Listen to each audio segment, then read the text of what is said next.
Back وقت کئی افراد کے بولنے کی آوازیں آ رہی تھیں. لہجہ ایسا تھا جیسے کوئی حادثہ ہو گیا ہو. میرا دل دھڑک رہا تھا. کیا وہ لوگ آ گئے تھے؟ بونا سفیر کو لے آئے تھے؟ اس وقت صبح کے 6 بج رہے تھے اور ابھی مجھے مزید 2 گھنٹے اسی طرح لیٹ کر گزارنے تھے. میں نے انٹرکام کا ریسیور اٹھا کر گیٹ کا نمبر دبایا. وہاں 24 گھنٹے گارڈ رہا کرتے تھے. کیا بات ہے؟ یہ ہنگامہ کیسا ہے؟ سر، وسیم صاحب کے ساتھی واپس آئے ہیں. اور وسیم صاحب وہ زخمی ہیں، ان کے ساتھیوں نے اندر لے گئے ہیں. میرے خدا! اچھا سنو، کوئی لڑکی بھی ہے ان کے ساتھ؟ میں ادھر گیٹ پر ہوں اور اتنی دور سے نہیں بتا سکتا. اس نے معذرت کی. میں نے باورچی خانے کا نمبر ملا کر اپنے لیے مامور خادم حضور بخش کو طلب کیا. جی جناب، کچھ لاؤں؟ کچھ نہیں. یہ بتاؤ جو لوگ ہیں ان کے ساتھ کیا ہوا ہے؟ پتہ نہیں صاحب، میں کچن سے آگے نہیں جانتا. آپ کہو تو پتہ کر کے آؤں. ہاں جاؤ اور جلدی آنا. اور دیکھو کوئی لڑکی آئی ہو تو اس کا بھی بتانا. ابھی آیا صاحب. اگرچہ بھی صورتحال سامنے نہیں آئی تھی لیکن میرا دل کہہ رہا تھا کہ وسیم جو مقصد لے کر گیا تھا اس میں اسے ناکامی ہوئی ہے اور اس نے شاید زیادہ خطرہ مول لیا تھا اور زخمی ہو گیا تھا. مجھے اس کی فکر بھی لاحق ہو گئی تھی. خادم 15 منٹ بعد آیا. اس کے ساتھ وسیم کا ایک ساتھی تھا جسے میں کئی بار دیکھ چکا تھا. نام مجھے یاد نہیں، اسی لیے ہم اسے نمبر 2 فرض کر لیتے ہیں. وہ عجلت میں تھا. اس نے رپورٹ دینے کے انداز میں کہا، جناب آپریشن ناکام رہا. وہ لوگ چوکنا تھے. جیسے ہی ہم نے عمارت میں داخل ہونے کی کوشش کی اندر سے شدید فائرنگ ہو گئی. کمانڈر سب سے آگے تھے، انہیں 3 گولیاں لگی ہیں. اب وسیم کی حالت کیسی ہے؟ بے ہوش ہیں جی، ڈاکٹر آنے والا ہے. اوہ، کوئی اور نقصان تو نہیں ہوا؟ نہیں، باقی سب محفوظ ہیں. کمانڈر کی وجہ سے ہمیں پسپا ہونا پڑا، مجھے افسوس ہے. نہیں، اس کی ضرورت نہیں. مجھے وسیم کے زخمی ہونے کا افسوس ہے. نہیں، اس کی ضرورت نہیں جناب، یہ ہمارا کام ہے. پھر بھی مجھے وسیم کے زخمی ہونے کا افسوس ہے. اسے اسپتال کیوں نہیں لے کر گئے؟ سر، ہمارے گروپ کا اصول ہے ایسی کنڈیشن میں اسپتال کا رخ نہیں کرتے. ہم پولیس ریکارڈ سے بچنے کی ہر ممکن کوشش کرتے ہیں. چند ڈاکٹرز ہمارے پیرول پر ہیں، ان کو بلا لیتے ہیں. اگر اسپتال جائے بغیر چارہ نہ ہو تو؟ سر، میں بتا چکا ہوں، اسپتال ہم کسی صورت نہیں جاتے. اس نے ٹھوس لہجے میں کہا. کمانڈر کے لیے ڈاکٹر کال کر رہا ہے، وہ آتا ہوگا. گولی نکالنے کے لیے آپریشن کی ضرورت پڑے گی. اس کے لیے کوٹھی میں چھوٹا سا آپریشن تھیٹر ہے. ہمارا ایک ساتھی مرم پٹی کا ماہر ہے، وہ ڈاکٹر کی مدد کرتا ہے آپریشن میں. اس وقت بھی آپریشن روم تیار کر رہا ہے. وہ نمبر 2 چلا گیا. کچھ دیر بعد ڈاکٹر آیا تھا. اس کے آنے پر معمولی سی ہلچل مچی. میں سوچ رہا تھا کہ جب حکیم قادس جیسا باکمال شخص موجود ہے تو اتنی دیر تک ڈاکٹر کا انتظار کیوں کیا گیا؟ مجھے یاد ہے ایک بار راجا نے اس مرہم کی خاصیت یہ بھی بتائی تھی کہ اگر گولی کے زخم پر لگایا جائے تو گولی بغیر آپریشن کے خود بخود باہر آ جاتی ہے، بشرطے کہ ہڈی یا کسی اعضائے رئیسہ میں نہ پھنسی ہو. ممکن ہے وسیم کو کسی ایسی جگہ گولی لگی ہو. ڈاکٹر کے آنے سے پہلے اور بعد میں بھی گاڑیوں کے آنے جانے کا سلسلہ لگا ہوا تھا. شاید وسیم کے لیے خون یا جان بچانے والی ادویات کا انتظام کیا جا رہا تھا. میں صبر سے ساری آوازیں سنتا رہا. شاہی حکیم اپنے ترجمان کے ساتھ آیا. وہ خاصا ناراض لگ رہا تھا. میرے ہاتھ سے لیپ اتارتے ہوئے وہ مسلسل بڑبڑا رہا تھا. یاج حکیم صاحب کو کیا ہو گیا؟ یہ ناراض ہیں. ان کے ہوتے ہوئے اس جگہ کسی ڈاکٹر کو قدم رکھنے کی ضرورت کیوں کر ہوئی؟ یہ وسیم صاحب کا بھی علاج کرنا چاہتے ہیں. ویسے وسیم کی حالت کیسی ہے؟ آپریشن کر کے گولیاں نکال دی گئی ہیں، انہیں خون دیا جا رہا ہے. حکیم نے لیپ اتارنے کے بعد میرے ہاتھ کا بغور جائزہ لیا اور ترجمان کے توسط سے کہا، ابھی مزید لیپ ہوں گے. میں نے انگلیاں ہلانے کی مشق کی. حکیم نے کہا کہ جب تک اگلا لیپ نہیں لگتا میں انگلیاں ہلاتا رہوں، حتیٰ کہ سکائی کے پیالے میں بھی حرکت دیتا رہوں. خدا خدا کر کے 7 بجے میری جان چھوٹی اور میں کوٹھی میں آیا. وسیم آپریشن روم میں بستر پر لیٹا تھا. اس کے زرد چہرے پر آکسیجن ماسک لگا تھا. ایک بازو میں خون اور دوسرے بازو میں ڈرپ چڑھ رہی تھی. ڈاکٹر ہاتھ اور اپنے اوزار دھو رہا تھا. اس نے وسیم کی کنڈیشن کے بارے میں بتایا. بہتر نہیں ہے، ایک گولی پھیپڑوں سے گزر گئی تھی.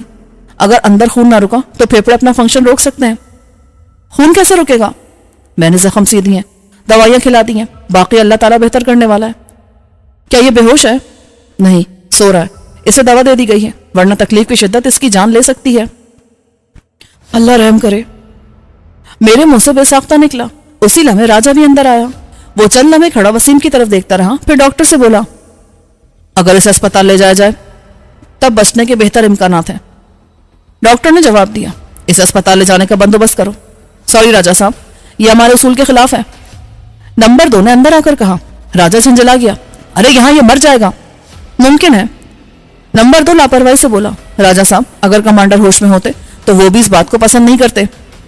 انسان کی جان سے زیادہ قیمتی کچھ نہیں ہوتا میاں. ہوتا ہے، بعض چیزیں ہر شے سے حتیٰ کہ انسان کی جان سے بھی بڑھ کر ہوتی ہیں. کمانڈر کا علاج یہی ہوگا. راجا کا موڈ آف ہو گیا. تم میرے گھر میں کھڑے ہو کر مجھ پر حکم نہیں چلا سکتے. سوری، میری بات آپ کو بری لگی. اس صورت میں بہتر یہی ہے کہ ہم کمانڈر کو یہاں سے لے کر چلے جائیں. معاہدے کے تحت تم ایسا نہیں کر سکتے. تب ہمارے اصولوں کو نہ چھیڑا جائے ورنہ ہم معاہدہ ختم کرنے پر مجبور ہو جائیں گے. اوکے. راجہ غصے سے وہاں سے چلا گیا. وسیم کی حالت خطرے میں ہے. میں نے آہستہ سے کہا, میں جانتا ہوں لیکن یہ ہماری مجبوری ہے. نمبر 2 بھی آہستہ سے بولا, یہ ٹھیک کہہ رہا ہے.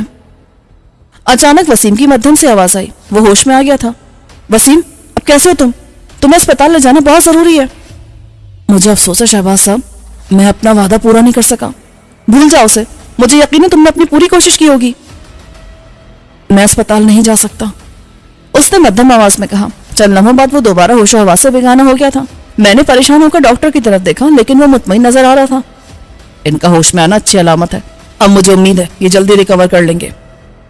راجہ کا خادم ناشتے کی دعوت لے کر آیا تھا. میرا جی نہیں چاہ رہا تھا کہ وسیم کے پاس سے ہٹوں لیکن مجبوری تھی. 1 گھنٹے بعد مجھے لیب کے اگلے مرحلے سے گزرنا تھا. ناشتے کی میز پر راجہ عمر دراز کسی قدر فکر مند بیٹھا تھا. ناشتے کے بعد وہ چائے نوش کرتے ہوئے بولا, معاملات بگاڑ کی طرف جا رہے ہیں. ہمارے حملے نے انہیں یقین دلا دیا ہوگا کہ کوئی طاقت تمہارا ساتھ دے رہی ہے. اس سے کیا فرق پڑتا ہے؟ پڑے گا. اب وہ محتاط ہو جائیں گے. تمہارے ساتھیوں کی نگرانی سخت کر دی جائے گی. انہیں رہا کرانا مزید مشکل ہو جائے گا. راجہ صاحب, کیا ہم تصویر دے کر انہیں نہیں چھڑا سکتے؟ تصویر کا نام بھی مت لو, اس کا کوئی فائدہ نہیں ہوگا. وہ تصویر حاصل کرنے کے بعد بھی تمہارے پیچھے پڑا رہے گا. میرا اشارہ مرشد علی کی طرف ہے. کیا ایسا نہیں ہو سکتا کہ ویسی نقلی تصویر بنا کر دے دی جائے؟ مرشد علی ہوتا تو اسے یہ دھوکہ دیا جا سکتا تھا, لیکن ڈیوڈ شاہ کو دھوکہ دینا مشکل ہوگا. وہ تصویر کی اصل سے واقف ہوگا. یہ آپ کیسے کہہ سکتے ہیں؟ دوسرے اگر تصویر کا مونر سفیر سے تبادلہ ہوا تو کیا ڈیوڈ شاہ خود اطمینان کرنے کے لیے آئے گا؟ این ممکن ہے. وہ بہت مکار آدمی ہے. مجھے اصل خطرہ اسی سے ہے, ورنہ یہ مرشد علی مسخرے سے زیادہ نہیں ہے. اس مسئلے کا کیا حل نکل سکتا ہے؟ حوصلہ رکھو نوجوان, صبر کرنے سے ہی پھل پکتا ہے ورنہ کچا پھل ہاتھ میں آ جاتا ہے. میں کمرے میں آیا جہاں حکیم قادس میرا منتظر تھا. اس نے لیپ کیا اور گولیاں دے کر جانے لگا. میں نے پوچھا, ابھی کتنے لیپ باقی ہیں؟ ترجمان نے بتایا, ممکن ہے 3-4 اور کرنا پڑے. کیا ایسا نہیں ہو سکتا کہ میں لیٹوں نہیں بلکہ لیپ خشک ہونے کے بعد ذرا چل پھر لوں؟ نہیں, 6 گھنٹے سے پہلے ہاتھ کو حرکت دینا مناسب نہیں ہوگا. جیسے تمہاری مرضی. میں نے سرد آہ بھری اور لیٹ گیا. رات ٹھیک سے میں سو نہیں سکا تھا, اس لیے میں نے سوچا کہ کچھ دیر سو لیا جائے. شب و روز میرے لیے ایک جیسے ہو گئے تھے. 4 گھنٹے کا ذہن میں رکھ کر میں نے سونے کا سوچا اور کچھ ہی دیر میں گہری نیند کی وادیوں میں اتر چکا تھا. میں نے 4 کلو کا ڈمبل بآسانی اٹھا لیا تھا لیکن جلد ہاتھ لرزنے لگا اور چند سیکنڈ بعد ڈمبل میرے ہاتھ سے گر گیا. 3 دن میں میرے ہاتھ کی رنگت, چھونے اور محسوس کرنے کی حسیات مکمل طور پر بحال ہو چکی تھی, لیکن ہاتھ کی قوت ابھی کمزور تھی. اگر میں کوئی وزنی شے اٹھانے کی کوشش کرتا تو ہاتھ لرزنے لگتا تھا اور وہ چیز میرے ہاتھ سے نکل جاتی تھی. شاید اس وجہ سے بھی کہ میری کلائی کی ہڈی جڑنے کے باوجود پوری طرح مضبوط نہیں ہوئی تھی. لیپ ختم کرنے کے بعد شاہی حکیم صبح شام میرے ہاتھ کی کسی خاص تیل سے مالش کرتا تھا. اس کا دعویٰ تھا کہ میرے ہاتھ کی کارکردگی اس سے بہت جلد بحال ہو جائے گی. حالات میں کوئی تبدیلی نہ آئی سوائے اس کے کہ میری ایک بار ندیم سے بات ہوئی تھی. میں نے اسے یہ نہیں بتایا کہ میں کہاں اور کن لوگوں کے پاس ہوں. میری آواز سنتے وہ برس پڑا تھا. ابے کہاں غائب ہو تم سب کے سب؟ میں عذاب بھگتنے کے لیے اکیلا رہ گیا ہوں. وہ ماں کا یار مرشد علی روز میری جان کھاتا ہے. اسے بہلاتا رہے. مونا سفیر سے بات ہوئی تھی؟ ہاں, 2 دن پہلے ہوئی تھی. میں نے مرشد سے صاف کہہ دیا کہ جب تک تو بحفاظت واپس نہیں آ جاتا تصویر سے ملنے کا سوال ہی پیدا نہیں ہوتا. مونا سفیر تو ٹھیک تھے نا؟ ہاں. تو اپنی سنا, کہاں پر ہے؟ جہاں بھی ہوں خیریت سے ہوں, اور تم اسی طرح واویلا مچاتے رہو. خاص طور سے چشتی کی پیٹی ضرور اتروانا. وہ تو گیا, 2 روز پہلے لائن حاضر ہوا ہے. اچھا, خدا حافظ. میں نے موبائل بند کر دیا. ندیم چلاتا رہ گیا. کچھ دیر بعد اس کا فون آ گیا مگر نمبر 2 نے کرخ لہجے میں انکار کیا کہ اس نمبر پر کوئی شہباز ہوتا ہے. مونر سفیر کے بارے میں جان کر مجھے اطمینان ہوا تھا. ندیم نے اشاروں میں بتایا تھا کہ تصویر محفوظ ہے. اتنی عقل اس کے پاس بھی تھی کہ وہ سارے کھیل کو سمجھ جاتا جس میں تصویر کا کردار کلیدی تھا. لیپ کا چکر ختم ہونے سے پہلے میں نے نمبر 2 سے فرمائش کر کے ایک سائلنسر لگا پستول حاصل کر لیا تھا. جب باہر نکلنے لگا تو وسیلون میں اس سے فائرنگ کی مشق کیا کرتا تھا. میں نے محسوس کیا کہ میری زندگی کا دھارا جس سمت میں مڑ گیا تھا اس میں اسلحے کے استعمال سے شناسائی ضروری تھی. پورے 4 دن میں نے لیٹ کر بے تحاشا کھایا تھا. ممکن ہے عام حالات میں ایسا ہوتا تو میرا وزن بڑھ جاتا, لیکن حکیم کے مرہم اور گولیوں میں نہ جانے کیا تاثیر تھی کہ میرا جسم بدستور ایسا ہی رہا. یہی نہیں بلکہ میں نے اپنی قوت میں بھی کوئی کمی محسوس نہ کی. صبح وسیم کے گروپ کے تمام ارکان لان میں مختلف قسم کی ایکسرسائزز اور آپس میں مارشل آرٹس کی پریکٹس کیا کرتے تھے. 1.5 گھنٹے صبح اور 1 گھنٹہ شام. میں بھی ان مشقوں میں ان کے ساتھ شامل ہو گیا. احتیاط کی وجہ سے مارشل آرٹس کی پریکٹس نہیں کر رہا تھا لیکن ایکسرسائز میں بھرپور حصہ لیتا تھا.